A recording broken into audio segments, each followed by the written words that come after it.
Retired Air Force Captain Yorange Holanda is in his expensive home in Cabo Frio, Brazil. The former pilot and parachutist retired in 1992, but since then has struggled with illness. Captain Holanda had been suffering a chronic depressive disorder since the early 1990s. In my personal view, this depressive process originated from something that he had experienced a long time ago in the Amazon.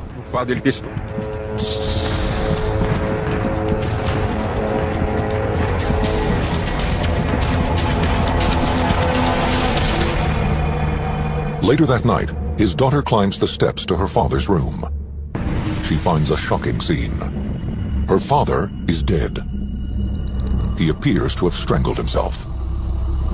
Was this a suicide brought on by mental illness, or by something more sinister?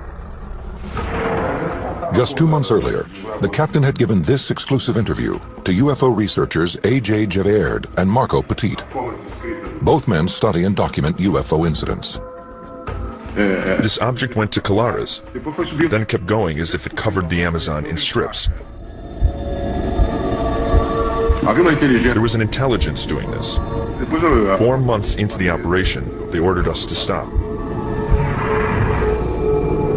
Some UFO experts maintain that Captain Holanda did not kill himself, but was murdered because he'd said too much about a series of frightening UFO encounters, some allegedly fatal, which took place in the Amazon jungle 20 years earlier. He gave eyewitness testimony based on his work as a military man who commanded one of the most serious operations in the world of ufology. There is something very strange that the Air Force doesn't want revealed. I don't believe it was suicide. Holanda's death is connected to something beyond the normal. He left a very clear message that we are being visited.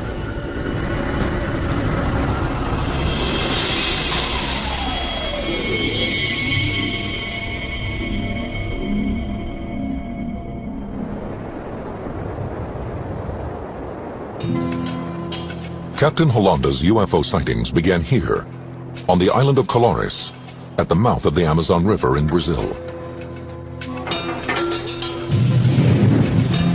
Though it is only a 2-hour drive from the bustling city of Belém, it is a world away in terms of culture and technology.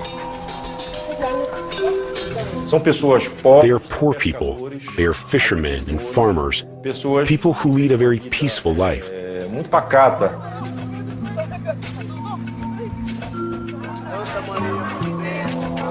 Like most people in Brazil, the 2,000 residents of Colares are predominantly Roman Catholic. But the island's remoteness has given rise to many local superstitions. They believe the island is mysterious, that a lot of phenomena occur there. The people of Colares have their legends and their traditions. 78-year-old Emilio Campos Oliveira is a longtime resident of the island. Nearly 30 years ago, he was part of an extraordinary and disturbing series of events that transformed life on Colares forever. I could feel it once the light went away. I felt the burning. It was here. The mark was kind of a circle. It was red in the middle of a black spot. It began on a warm night in October 1977. Around 11 p.m., Oliveira is ready for bed. His wife kisses him goodnight as he settles into a hammock in the living room, where he likes to sleep. Suddenly, a beam of light floods the room. It appears to be coming from above. It is so powerful that it penetrates the ceramic tiles of his roof. A bright light appeared before my eyes, coming down from the ceiling on top of me. It attacked my thigh. I felt a burning sensation. The light was quite bright. Quite bright. As quickly as it came, the light disappears. Unable to find an explanation for what has just happened, he tries to go back to sleep. Days later, at about 8 p.m., 24-year-old Orivaldo Malaquias Pinheiro, a local fisherman, sets out with a friend for some night fishing.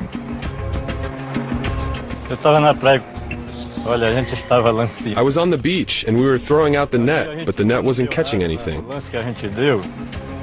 So we pulled it back in and left to see if we could find another position, to see where we could catch some fish. The two fishermen wait patiently for their catch. Suddenly, Pinheiro's friend notices a low-flying, bright light in the sky.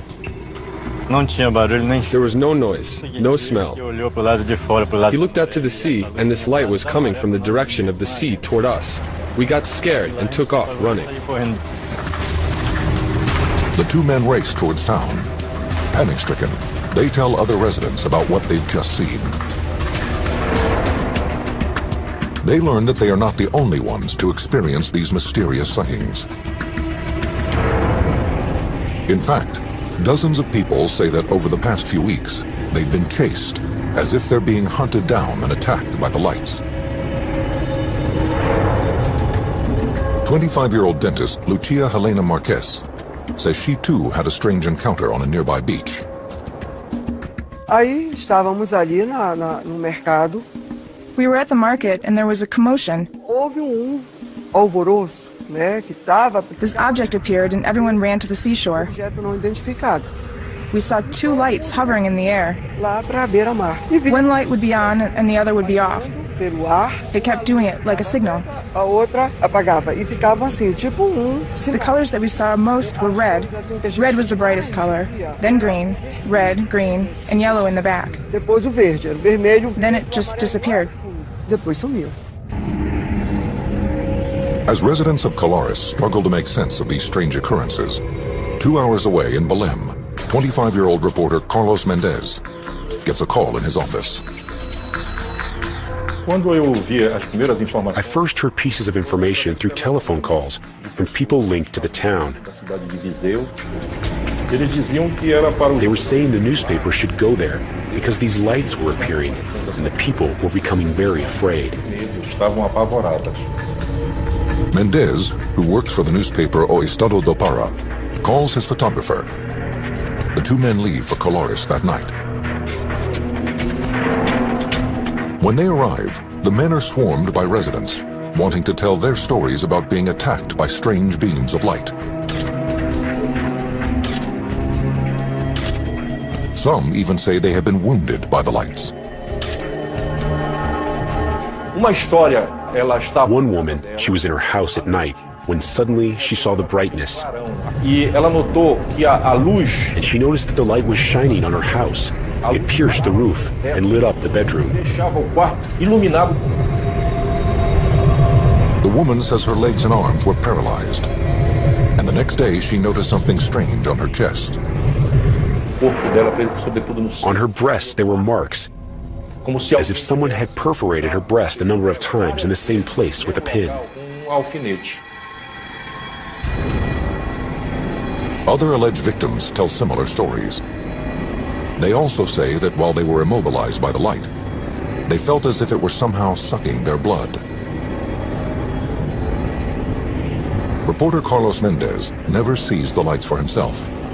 He doesn't know what to make of the bizarre stories, but he can see that the terror is real. I noticed a lot of fear in those humble people. It was a sign that something very bad was happening. Over the next 2 months, the sightings increase, and the island erupts in panic. Over 80 people report being targeted by intense beams of light. The stories were always the same. The lights came down from space, sucked on those people, paralyzed these people, and affected these people. They couldn't understand why they were being attacked, but they said they were attacked violently. So I was trying to understand why it was happening and if the lights were really appearing to these people. The locals become so alarmed that many of the women and children leave town. some men light bonfires along the beach and stand guard at night. Others stay locked in their homes for fear of being targeted.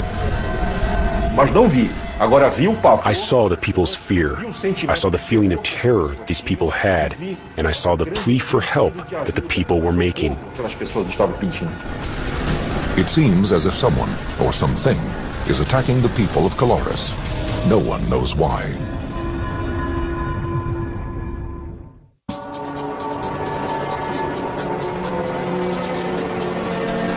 September 1977. Panic has overtaken the remote Brazilian island of Colares, 68 miles north of Belém. Dozens of residents say they've been attacked by strange beams of light, emitted by unidentified objects in the sky.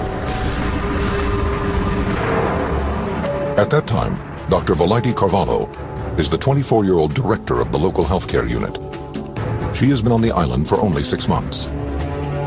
Over the last few days, the young doctor has seen an increase in her patient load, many of whom claim they have been injured by these unexplained lights. People kept showing up, and I was getting irritated because I thought it was getting to be too much. It was mass hallucination, it was mass delirium. I had more and more cases. I remained skeptical, thinking they had all gone crazy for some reason. The symptoms the doctor sees are all the same. The patients display what appear to be radiation burns, as well as unusual puncture marks. Physician Daniel Rabiso studied the events on Colares. The marks were generally at the thorax level, shoulders, chest, cases on the thigh, the leg, and generally the burn was small.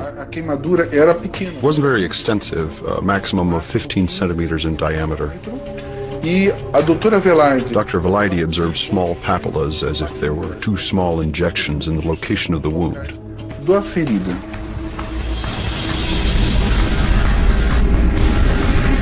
Victims report that these burns were caused when the light made contact with their skin.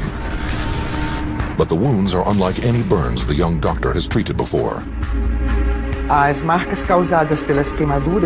The marks caused by the burns turned black suddenly, as if they were burns that had been around for 10 days or so. However, many times it had only been 10 minutes since they were made. And the doctor's most disturbing cases are yet to come. In September, she examines a woman whom relatives claim has been attacked inside her home by a bright light. She arrived being carried by family members. She was already in a state of spasms, as if she was having cardiac arrest. Her mouth was shut tight, her eyes were closed, she had no reflexes at all. Carvalho tries to stabilize the woman's condition, but there's no sign of improvement. There was nothing more we could do. The only thing left was to put her in a car, since we didn't have an ambulance, and drive her to Belém.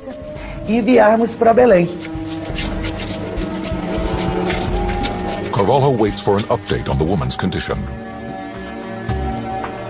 5 days later, another serious case is brought to her clinic. A woman whom witnesses say was hit by a strong beam of light while standing in her yard. She arrived in a squad car in such a profound state of rigidity that they couldn't fold her into the car, and she came lying on the back seat with her legs sticking out because they couldn't bend them in. Carvalho sends this patient to the city as well. Soon, the doctor receives word from the regional hospital in Belém about her patients. They are both dead. I had requested that the cause of death be determined, because it was of interest to the population. And the cause of death was listed as unknown.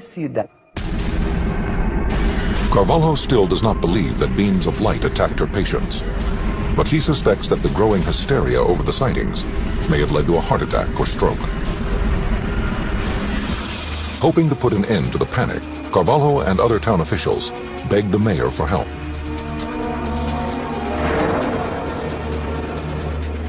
In September, the mayor contacts the Regional Air Command of the Brazilian Air Force, or COMAR. It is at this point that COMAR assigns Captain Uranga Holanda to lead a team of Air Force officers in an investigation of the strange events on the island. According to reporter Carlos Mendez, who is researching the events on Colares, Holanda's team may have been dispatched because the area has been the site of repeated guerrilla attacks by communist rebels. The reporter believes the Air Force assumes the lights are being created by weapons fire in the jungle, and Holanda's job is to track down the rebels. I believe that the objective of the military in Colares was first of all to investigate if there was any subversive activity from communist agents. But if that's the case, the project is given a curious name. Captain Holanda's mission is known as Operation Saucer. He assembles his team quickly. 37-year-old civilian Pinon Frias is brought on as a pilot. There was suspicion that it was a type of device that was violating Brazilian airspace. We didn't know what country it was from, but something was violating airspace. The Air Force has the obligation to verify what it's about. At the beginning of September, Holanda's team of officers, engineers, and scientists arrives on Colares. The men erect shelters and set up telescopes and cameras on nearby beaches. Their activities are carried out in full view of the island's residents, in the hope of calming the fear that has gripped the island. When we arrived in Colares, there was total panic in the town. The population wasn't sleeping because of the fear. Despite attempts to calm them down, we couldn't do it, especially the older residents, some of whom had been affected by the lights. Once on the island, the Operation Saucer team tries to gather as much information as possible. Captain Holanda immediately goes to see Dr. Carvalho. The first thing proposed to me at 6 o'clock in the morning when I received the Air Force entourage was that I tell the community from that point on that all these cases of affected people were mass hysteria. For the doctor, the meeting is an early sign that the Air Force is not interested in seeking the truth, but in covering it up instead. Carvalho refuses to go along with their plan. I couldn't trick a community that expected so much from me, especially support and credibility. Holanda also meets with local eyewitnesses, including then 48-year-old Emilio Campos Oliveira, a resident who says he's been burned on his thigh by the light. They came to see me. They photographed where I was hit. The only ones who saw my mark were people from the Air Force. They saw the mark. The sightings continue throughout the next 4 months. Captain Holanda's team is busy collecting information from witnesses and town officials. Their surveillance equipment is in use 24 hours a day. But the Air Force does not release their findings to the public. Those who think that Operation Saucer will help determine the truth are disappointed. Instead, some believe a cover-up has already begun.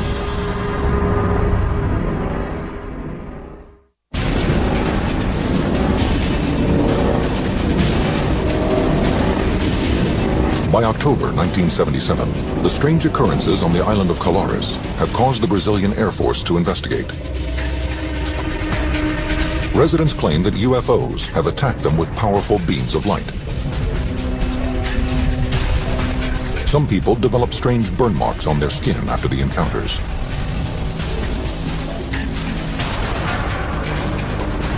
Two women have even died. The Air Force's project Operation Saucer, under the leadership of Captain Uranga Holanda, is gathering information on the mysterious sightings. The military did not take weapons to Colares. Their weapons were cameras. Lots of cameras. Over a 4-month period, Holanda and his team take photos and make sketches. These are their actual drawings.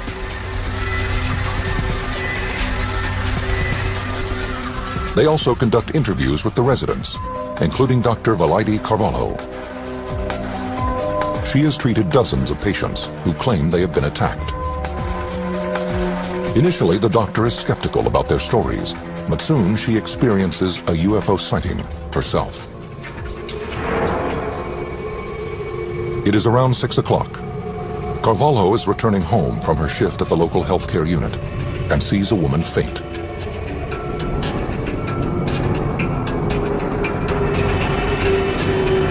I looked up, and that which I had denied, that I didn't believe in, that I thought was the product of delirium, craziness, made-up stories, people wanting attention, I saw the object at the height of approximately a 10-story building.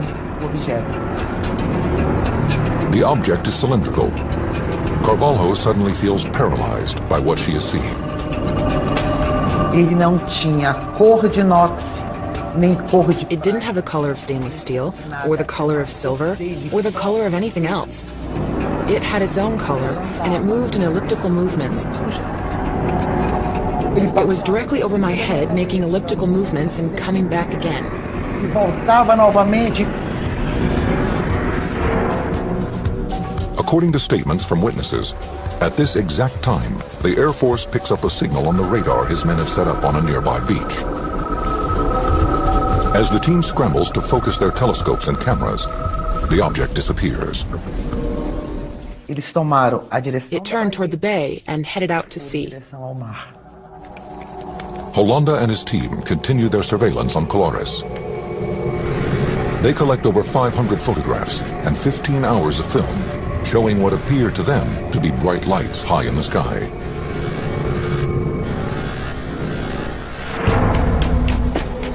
The reports from the investigation are sent back to Comar headquarters in the nation's capital of Brasilia.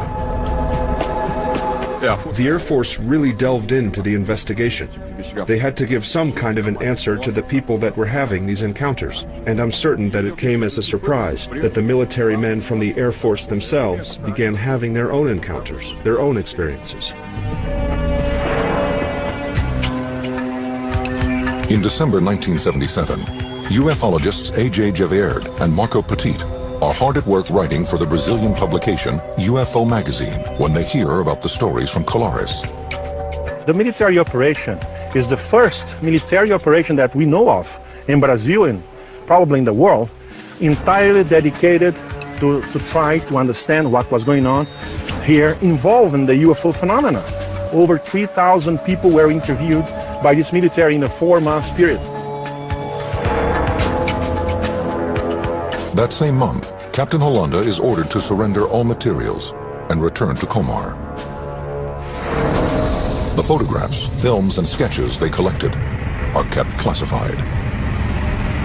He was given the order to shut down the operations center immediately. He was a military, he didn't ask much question. One of the things that most shocked me and the other colleagues was the fact that at the end of December in that year of 1977, when the encounters were becoming increasingly fruitful, the order came, and to this day no civilians know who it came from, saying that the operation was terminated.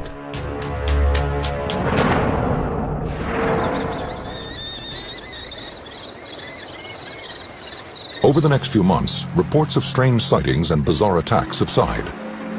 In time, the stories about mysterious lights in the sky drift into local legend. For the next 30 years, Operation Saucer is kept under wraps, but Captain Holanda does not remain silent forever.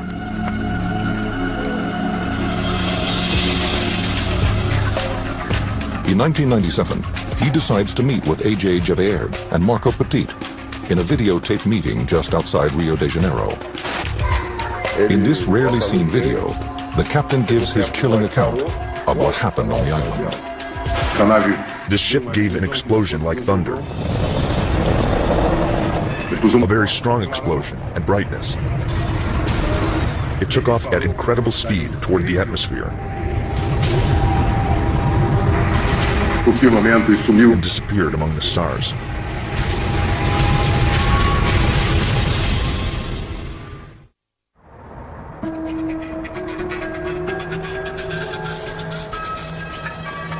In 1977, the Brazilian Air Force's UFO investigation, called Operation Saucer, generates a massive report which sits in classified government archives for over 20 years.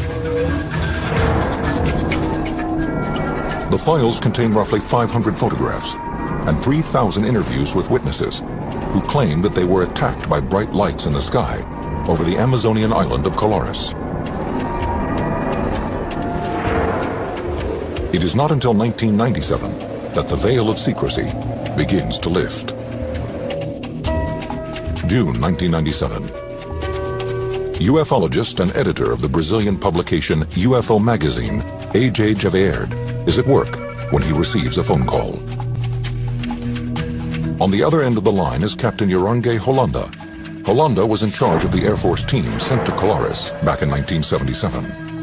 And he called me and said, I always admire what you've done. I think you've done the right things. And in the past, we weren't able to talk because, you know, I was in the military. But right now, I'm retired. And if you want to talk to me, please come to my place. Soon, Javier and his co-editor Marco Petit head to see Holanda. For 2 days, the three men gather at the captain's house in Cabo Frio, just outside Rio de Janeiro. They videotape the entire meeting. He was a man with a very lucid memory, very, very good memory, who could report in details things that happened 20-some years before, with such a precision that impressed us. The most important part, without a doubt, is his description of the encounters he had with these ships.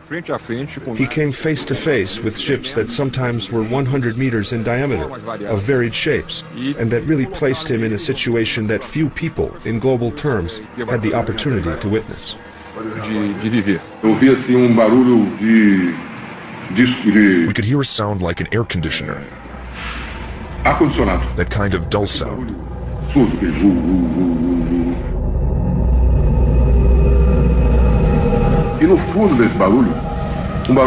And deep inside the sound, there was a clicking noise, like the sound of a ratchet. This noise coming from the ship was very clear.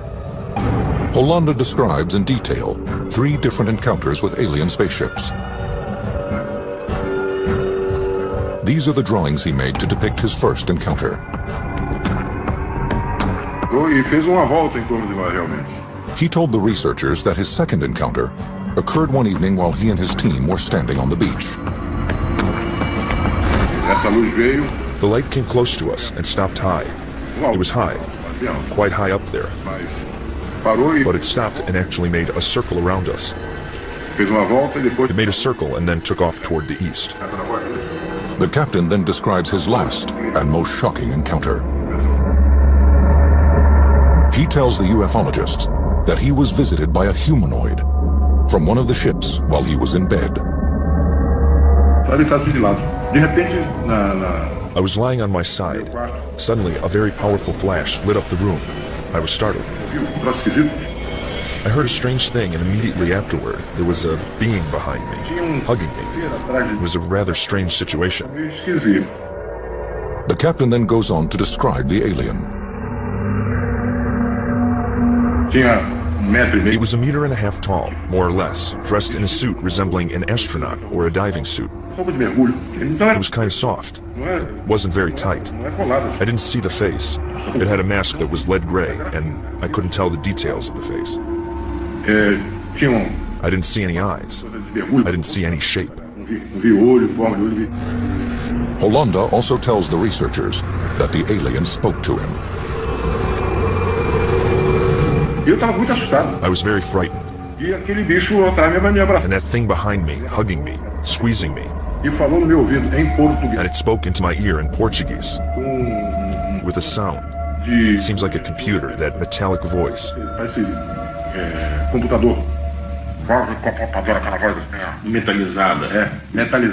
It spoke into my ear. Take it easy. We're not going to do you any harm. Holanda says that the alien then disappeared. He could tell us with such a precision what happened. And you can see that there was a great variety of objects operating in this area. Some objects, strangely, they would come from the jungle. They would come from between the trees. Some other would come from the sky.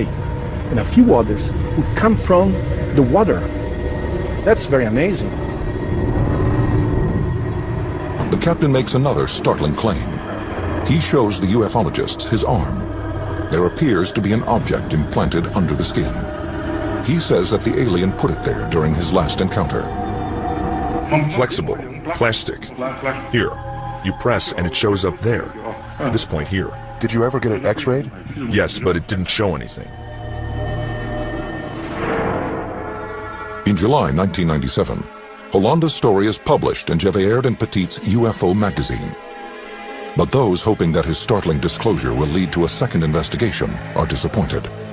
Instead, a new chapter of the Colares mystery begins. On October 2nd, 1997, Captain Hollanda dies. The official cause of death is asphyxia, but it is not clear if the death was accidental, suicide, or perhaps murder. According to colleagues, Hollanda did have a history of mental illness and had attempted to kill himself before. Yet others who knew the captain say it could not have been suicide. His co-pilot, Pignon Frias, suspects that he may have been murdered. Hollanda would never take his own life. I can't accuse anyone of anything either. But he would never tie a rope around his own neck and lie down hanging himself. But A.J. Gevaerd disagrees with Frias. He took his own life. That was his decision. He was depressed. But what I know is that that man left us a very important message, is that we are being visited. And the Brazilian Air Force, which means the Brazilian government, knows about it. In March 2004, A.J. Gevaerd and Marco Petit decide to take action. 6 years after the captain's death, they demand access to the classified Colares report under a campaign they created called Freedom of UFO Information Now. This kind of information that we are talking about, I believe as a UFO researcher and as a citizen of Brazil, that it should not be restricted to the military files, to the military headquarters. It must be known by all society. In the Air Force archive, Gevaerd and Petit will find these sketches and photos made by Hollanda and his team. Records that have been hidden for over 30 years.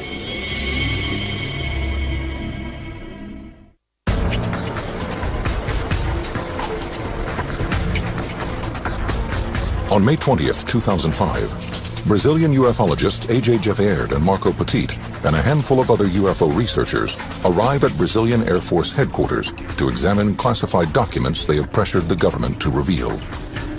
These files contain information about the 1977 military investigation called Operation Saucer.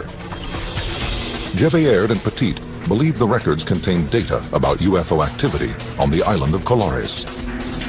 The brigadier, he said, I was being given an order from the commander of the Brazilian Air Force to open to you all files. You can watch everything that you please. But in fact, the two claim they are not permitted to see all the documents about the incidents.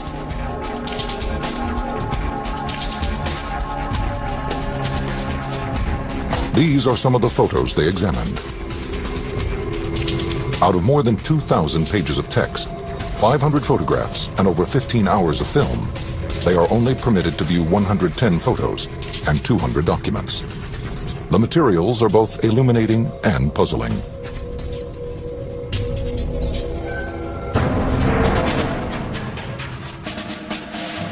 They reveal that the Brazilian government devoted a great deal of time investigating the sightings.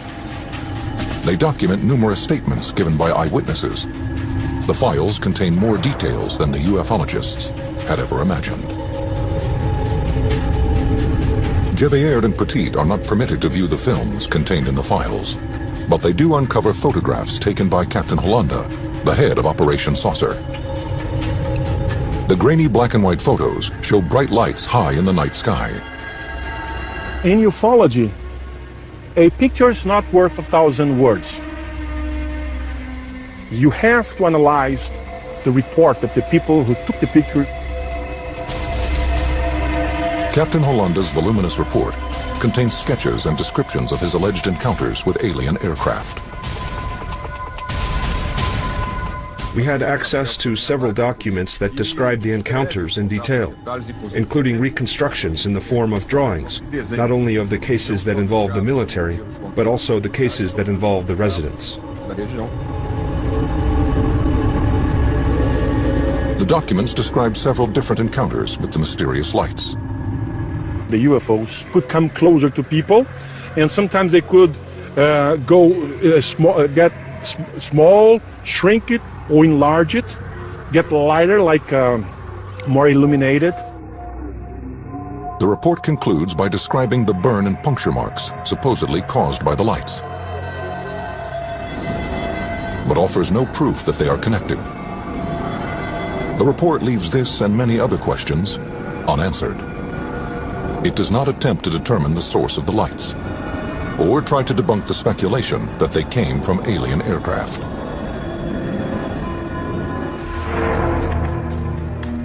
Today, it seems clear that a definitive explanation for the Colares sightings will not come from the Brazilian government. Officially, the Air Force states that, regarding Operation Saucer, a report was produced with diverse depositions, apparently without any scientific foundation. For the time being, new information may come from the work of independent researchers and ufologists. Physician Daniel Rebisso has studied the Colares sightings since 1985. He began his research by trying to discover other possible causes for the burn marks found on victims. There was a suspicion that it could have been an animal, maybe a bat. This theory was discarded because when vampire bats bite, they leave marks in the shape of an O. It is a bite and it bleeds a lot. There was no bleeding in this case. Rebisso also considered the theory that the sightings on Colares could be attributed to mass hallucination. It was thought that it could have been mass panic, self-mutilation, that people were scratching themselves, hurting themselves. This also wasn't what happened. Rebisso's research suggested that the wounds were not self-inflicted. What it seems is that there was very intense radiation that paralyzed the nervous system, and the light must have extracted something. Rebisso also looked into possible sources for lights that were seen on the island.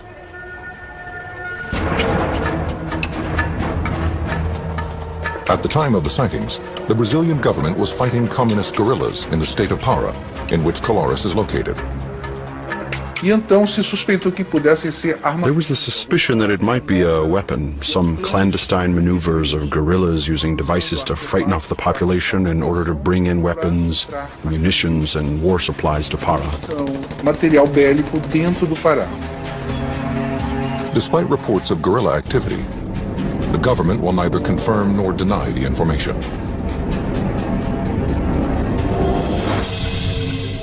Reporter Carlos Mendez, who covered the events on Colares, has no explanation for the strange lights the islanders described.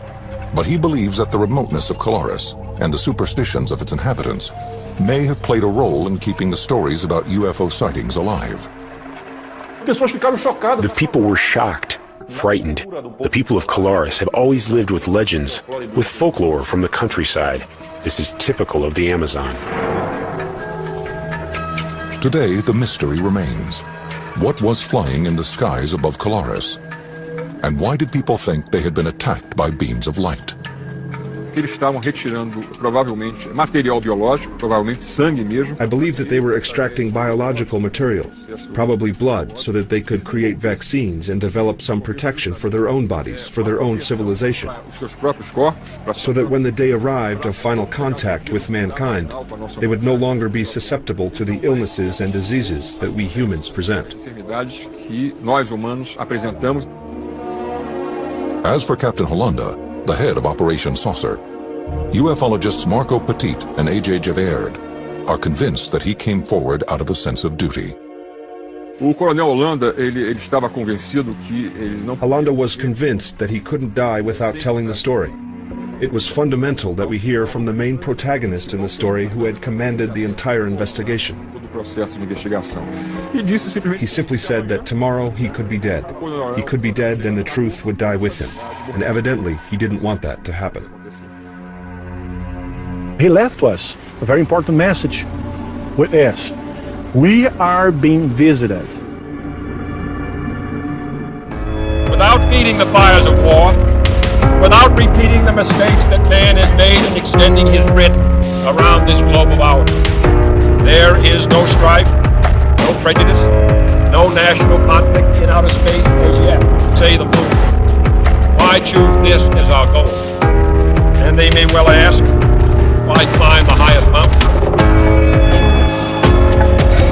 Nothing covered. No escape.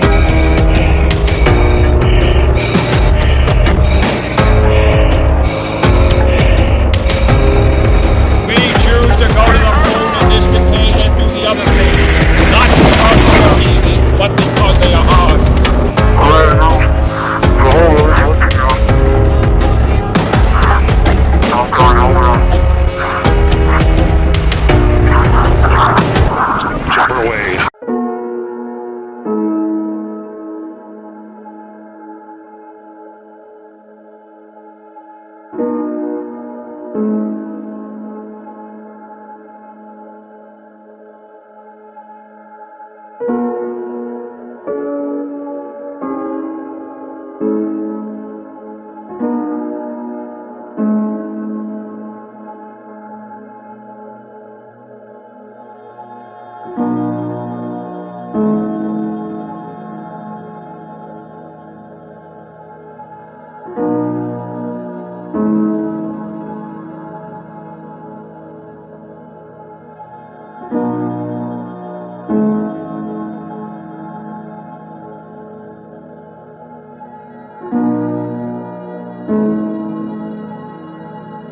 That you have written evidence that goes against human elevation or evolution is reported only by crackpots. Now this is one of the standard techniques that the scientific community tries to use against anybody that reports something that goes against their ideas. They try to label them in a derogatory way without actually discussing the facts. The worst thing to call somebody is crazy, is dismissive. I don't understand this person, so they're crazy. That's bullshit. These people are not crazy, they're strong people. Maybe the environment is a little sick.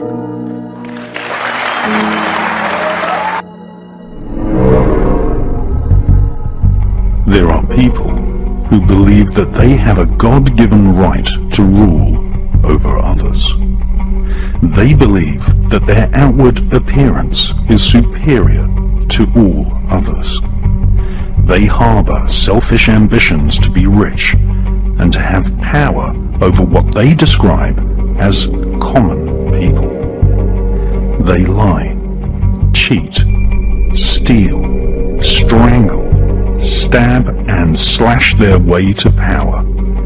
They believe that their actual willpower, what the British occultist Aleister Crowley described as the will of Thelema, the royal will, must be obeyed.